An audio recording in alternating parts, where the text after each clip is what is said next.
నమస్తే welcome to my channel. ఎలా ఉన్నారండి అందరూ బాగుండాలని మనస్ఫూర్తిగా కోరుకుంటున్నాను ఫ్రెండ్స్. ఈరోజు నేను చేసే స్పెషల్ టేస్టీ కర్రీ వచ్చేసి పీతల కర్రీ అండి. చాలామంది చాలా రకాలుగా చేస్తూ ఉంటారు కదా, నేనైతే నా స్టైల్లో చూపించేస్తాను రండి. ఇప్పుడు నేనైతే మొత్తం పీతలన్నీ కూడా క్లీన్ చేసుకున్నానండి.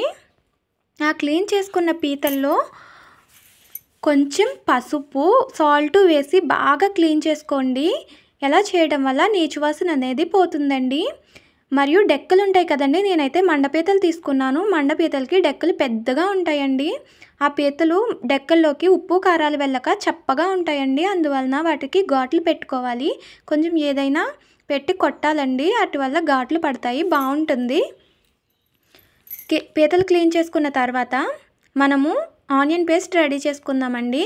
ఆనియన్ పేస్ట్ కోసం 2 మీడియం సైజ్ ఆనియన్స్, 2 టొమాటోస్, అలాగే వెల్లుల్లి రెబ్బలు, ఈ 3 కూడా వేసి పేస్ట్లా చేసుకోవాలండి. పేస్ట్ అంటే మరీ మెత్తగా కాకుండా కొంచెం కచ్చాబచ్చాగా పేస్ట్ చేసుకుని పక్కన పెట్టుకోండి. నేను చూపిస్తున్నాను చూడండి, వీడియోలో చూపించిన విధంగా పేస్ట్ అయితే రెడీ చేసుకోండి ఫ్రెండ్స్. మరియు కర్రీ కోసం ఒక నిమ్మపండు సైజ్ అంత, చిన్న నిమ్మపండు సైజ్ అంతా చింతపండు తీసుకొని దీన్ని గుజ్జుగా తీసుకొని పక్కన పెట్టుకోవాలండి. కొంచెం నానబెట్టుకుంటే గుజ్జు తొందరగా వచ్చేస్తుంది. అలాగే ఇప్పుడు కర్రీ ప్రాసెస్ చూసేద్దాం ఫ్రెండ్స్. స్టవ్ పై బాండి పెట్టుకుని 3 టేబుల్ స్పూన్స్ ఆయిల్ వేసుకుని, ఆయిల్ అయితే ఎక్కువ పడుతుంది ఫ్రెండ్స్, నాన్ వెజ్కి ఎప్పుడు 3 టేబుల్ స్పూన్స్ ఆయిల్ వేసుకుని మనం ముందుగా రెడీ చేసి పెట్టుకున్న ఆనియన్ పేస్ట్ మొత్తాన్ని కూడా ఆయిల్ హీట్ అయినాక ఆయిల్లో వేసుకుని బాగా వేయించుకోవాలి ఫ్రెండ్స్. ఇలా కొంచెం వేగిన తర్వాత పచ్చిమిర్చి 3 పచ్చిమిర్చి వేసుకోండి, అలాగే కరివేపాకు, ఇవన్నీ కూడా వేసి బాగా వేయించుకోవాలండి. సిమ్లో వేయించాలి, మరీ పెద్ద మంట పెట్టేస్తే మాడిపోతాయండి. సిమ్లో పెట్టుకుని మొత్తం ఆనియన్ పేస్ట్ మొత్తాన్ని వేయించాలి. ఇలా వేయించే టైంలో మనకి ఆయిల్ తేలుతుందండి. ఆయిల్ ఎప్పుడైతే రిలీజ్ అయిందో అప్పుడు మనకి ఆనియన్ పేస్ట్ రెడీ అయిపోయినట్టే. ఇలా ఆనియన్ పేస్ట్ రెడీ అయిన తర్వాత మనం ముందుగా క్లీన్ చేసి పెట్టుకున్న పీతలు మొత్తాన్ని కూడా మన ఆనియన్ పేస్ట్లో వేసేసి బాగా కలపాలండి. ఆనియన్ పేస్ట్ మొత్తం పీతలకు పట్టే విధంగా కలపాలి. ఇలా కలుపుకున్న తర్వాత 2 టేబుల్ స్పూన్స్ కారం, 1 టేబుల్ స్పూన్ సాల్ట్ మరియు చిటికెడు పసుపు, ఇవన్నీ కూడా వేసి బాగా కలపాలండి.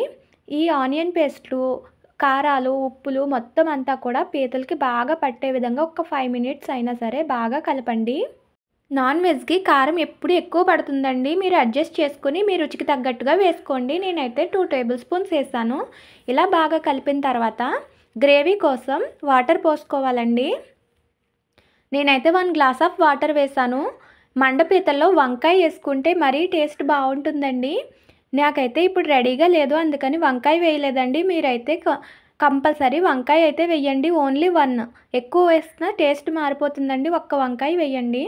వాటర్ వేసిన తర్వాత మనం ఒక 10 మినిట్స్ అయినా సరే మూత పెట్టి ఉడికించాలండి. అలా చేయడం వల్ల మన పీతలు మొత్తం ఉడికిపోతాయి.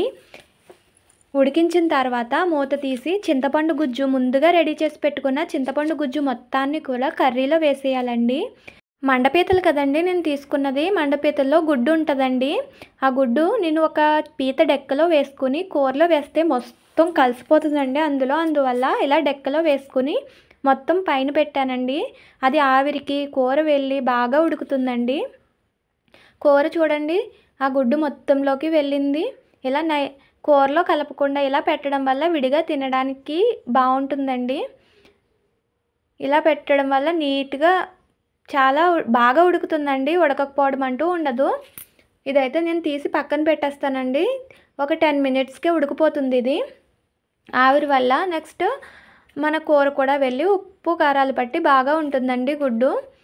ఇప్పుడైతే చూడండి కర్రీ అయితే రెడీ అయిపోయింది ఫ్రెండ్స్. ఉప్పు కారాలు చూసుకొని సరిపడకపోతే టేస్ట్కి తగ్గట్టుగా అడ్జస్ట్ చేసుకోండి ఫ్రెండ్స్. లాస్ట్గా కొత్తిమీర అయితే వేసేసుకుంటున్నానండి.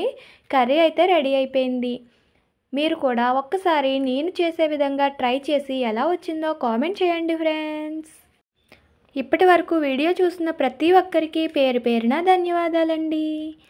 చూసారు కదా, మరి మీకు నచ్చితే ఒక్క లైక్ చేయండి ఫ్రెండ్స్. మీరు ఇచ్చే లైక్ నాకు చాలా హెల్ప్ఫుల్ అవుతుంది friends. Thank you for watching. Please like and share, subscribe friends.